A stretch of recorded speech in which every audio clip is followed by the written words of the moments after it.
How to log in TD credit card online account. Hi everyone, welcome to our channel. Let's begin. First of all, you want to open up any web browser. Here you want to search for TD credit card login.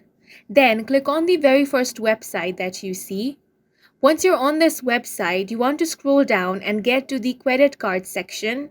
Here, you want to click on the login option. Once you click on this option, it's going to take you to the login portal. Now, on the first box, you want to enter your username. After you have entered your username, you want to enter your password. If you want your credentials to be remembered, check this box. Now, click on the login option once you have entered all the information. In case you have forgotten your username or password, you want to click on this link. That's going to take you to another page. Now, on this page, you want to enter all the information such as your username and last four digits of SSN or DIN. Now, click on the continue option to reset your password.